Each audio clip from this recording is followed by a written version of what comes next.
Hello, everyone. This is the Marathon Mind Podcast, and I'm the host, Eve Pollard. The Marathon Mind Podcast is a series of conversations to empower people to run their lives, inspire the next generation of change makers, and share crucial conversation starters about the power of mindset. Today, I have my sister, Amor, who's going to interview me just to go over, since this is my first episode, I wanted to have her ask me the question since she's part of my inspiration behind starting the podcast. I thought it would be cool to have her start out by interviewing me and I share, my answers to the questions that she has for me. So thank you, Amor. You're welcome. Hey, everyone. Hi. All right. And so you can start out with the first question you have. Okay. So the first question that I have is tell us a little bit about Eve. So as I was getting, I thought about this because I Hmm. knew it would be something that I would have to talk about, and there were so many things. But Yes. I have Eve is a woman. I'm from Brooklyn, New York. I grew up in Brooklyn, New York. I was born there, spent most Hmm. of my life there. I moved around, New York City a lot. But I always claim Brooklyn as my home, and of course, it's also Hmm. the home of Biggie and Hove. I'm throwing up my rock sign right now. I'm Yes. also a daughter to Denise and a granddaughter, a daughter to Denise and Willie Talbert, and a Hmm. granddaughter, a sister, an aunt, cousin, a wife, a mom, a soldier, a leader, a paratrooper, an Iraq and Afghanistan war veteran, a student, a mentor, gratitude specialist, and most of all, a mindset shifter. You're And every so, woman like Shaka Khan. right, right, yeah. I'm also, and so I'll break down a little bit of each of those. And so right Hmm. now I'm a master sergeant in the U.S. Army. I've been serving in the military for 18 years, and I've spent the last 16 of those years on active duty. I'm a proud combat medic, and I've deployed twice, once to Afghanistan and once to Iraq. I was inducted into the World Marathon Majors Hall of Fame in 2017, and a lot of my, training in marathons, they really, shifted my mindset and really changed my life. Once I got started with running, Yes. and I have a bachelor's in sports management. I'm currently working on my MBA, so I'm an MBA student, and my goal is to be a part of class 2021. Woo woo. Let's go Let's go. 2021. I currently own three properties. One is in North Carolina, two here in Mhm. Texas, one of which I live in, and the other one I rent out right now. I've traveled the world and back again. My sister always says, "Where are you now?" I know. She'll Yeah. call me and she's like, in this spot, that spot. I'm like, girl. Yeah, and most of all, I love to spend time with my family, especially my boys and my husband. I love to eat, run, sleep, and shop. Yeah, and so that's all about me for now. Okay. And the next question that I have is what's one thing you wish you had known when you began your career? I I had to think about this one, and I realized that it connected with not only my military career but my running career as well.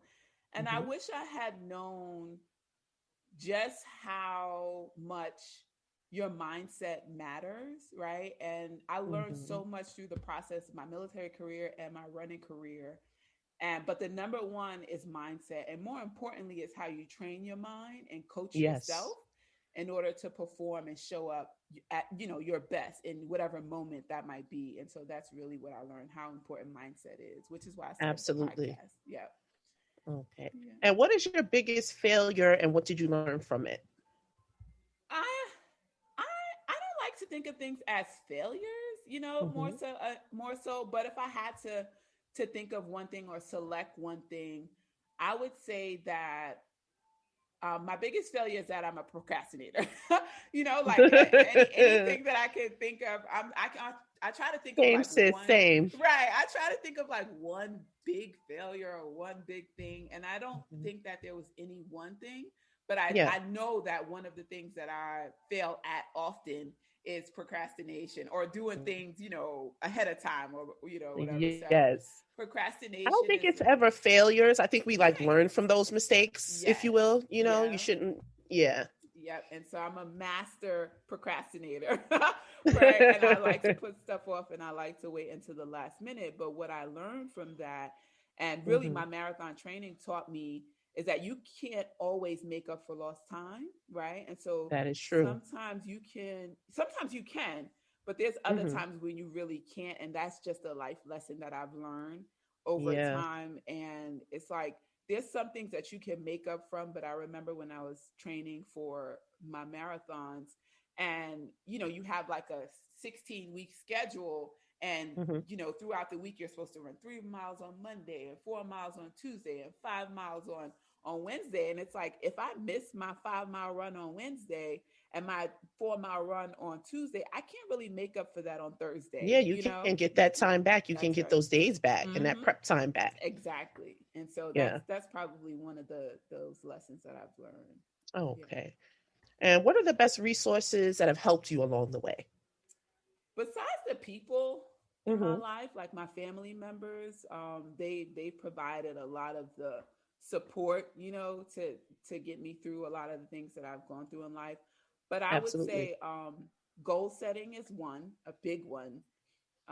Goal After setting is major. Yes, exactly. That's like I said, and it's so funny because I'll have to share this on one of my hopefully I'll get to do a video one day, but I've been writing Hmm. goals down since, at least for, or should I say, I've been writing goals down for as long as I can remember. But Hmm.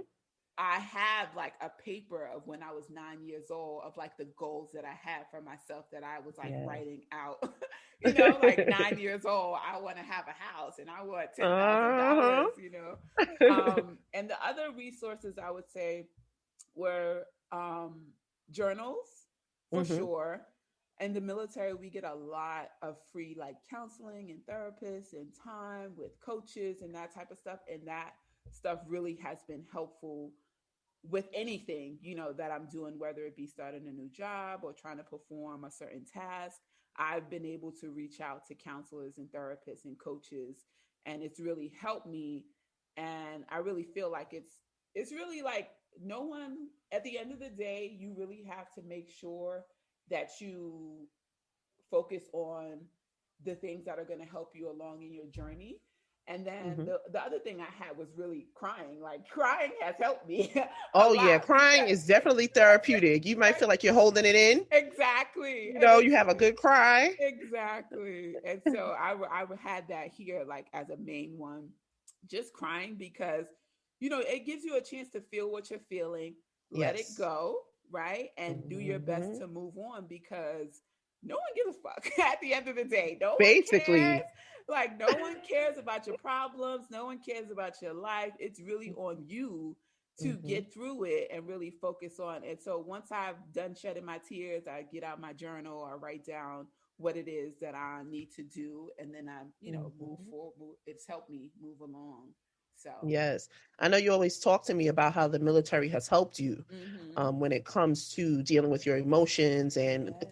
when you're under pressure Mm-hmm. and in a number of ways. So Yes. And a I lot know of you've that always comes, mentioned that to me. yeah, and a lot of that comes from the fact that most people can call out of work. We can't. Hmm. Most people Hmm. can say, I don't want to get up in the morning. I'm going to sleep Right. in and show up late. And there's real consequences, for us, Yes. at least, when we do that. And so it really teaches you, like, there's still people who obviously get in trouble, get kicked out. Of They course. don't ever adjust. But if you want to make it to the top and you want to be your best, then it really takes you focusing and saying, okay, I know that I can't call out today. I know that maybe the night Hmm. before I had issues, whatever it be, family problems, personal problems, whatever. But when I show Hmm. up tomorrow, I need to get it together. And then if you're in a Right. leadership position, it's like Hmm. there are people looking to you to help solve their problems, Right. And if and you're a mess, it's like, that's well, right. I'm not going to her. I'm not listening to Right. him or her. Yes. Yeah. Yeah. And so Yeah. that's been helpful. So Okay. And what is the Marathon Mind and what made you start the podcast? So the marathon mind, it basically means you start with the finish line in your mind first, and Hmm. understand that in order to get to the finish, it really takes training your mind and then your Hmm. body. And so you really have to coach yourself through each month, week, and day. in order Mm-hmm. to show up ready for whatever journey, that is. And I feel like we all have a marathon mind, but Mm-hmm. sometimes we need some teaching, some coaching, some Mm-hmm. mentoring to help us reach our personal finish line. Because Absolutely. yes, and so people always say, life is a marathon and that type of stuff. And it's true, because a lot of the things that happen during, let's say, 26.2 miles on a marathon, you go through different emotions. You're tired, you're Mm-hmm. sick, you think Mm-hmm. of all the stuff that you think could go wrong. You think about it on a marathon, like, what's happening? Am I going to finish? And am I going to finish on time? Yes. Did I train right? Did I eat right? Did I sleep enough? And so you think about all that, which is similar to all the events and the things that go on in life. And the Mm-hmm. funny thing is, you really never know if you're ready for anything, right? But you have to Right. trust, you trust your training. And by your training, I mean all the obstacles that you had to overcome, especially when we apply it to life. It's like all the obstacles that you overcome in your life, you have to trust that it's preparing you for everything that is to come, right? Right. And that you are ready regardless of what. And so you really don't ever find out until that test comes, or that obstacle comes, or that failure comes, or that Mm-hmm. lesson comes, and you're like, man, I Yeah. was really, you make it through, which means Right. that you survived that and you overcame it. And my goal with the podcast, is really to help people finish their race, whatever that is. And I hope that the Mm-hmm. tools that I share, that I've learned along the way, will help people to keep them going on their journey. And maybe some things that I share, they can learn from me and not make the same mistakes that I did along the way. Or they'll have some tools when they come across those obstacles, as they go through life. Okay, that's great. And I know that a lot of people will listen because I know people have goals and Mm-hmm. things that they want to accomplish, or they may not have someone in their life that they can talk to. Right. So, listening to the podcast, and or maybe they might not know about certain resources Mm-hmm. that you would be able to offer on the show. So, I'm sure plenty of people will definitely be tuning in Right. to hear what you have for them. I hope so. I hope so too. No, yes. What have you learned about mindset on your journey, and what does your finish line look like? I've learned that our mindset is like a muscle, and it really Hmm. has to be trained. And so we think of like muscle being something in our body. We got to lift weights, we got to do all that stuff. But mindset I think is a lot harder to train.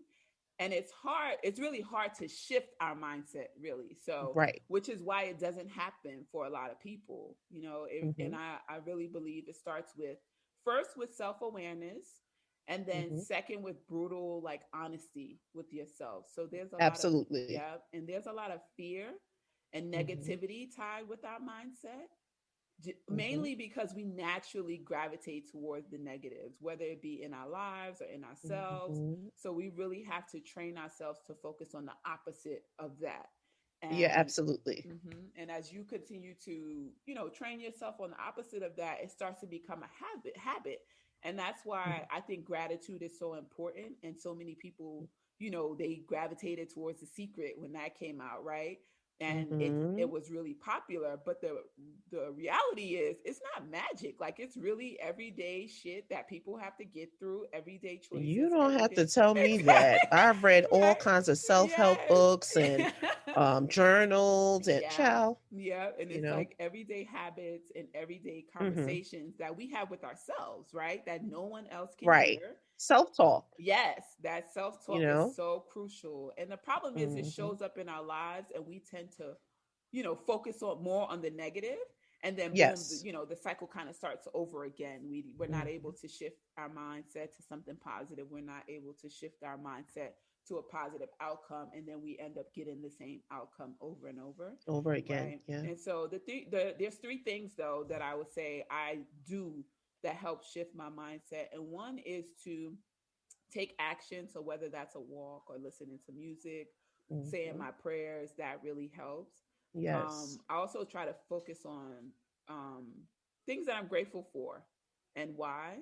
Hmm. And then the other thing that I do is what I call real talk resilience, where you basically say, like, say you have an event. For me, I would say one could be a marathon, right? Training for a marathon.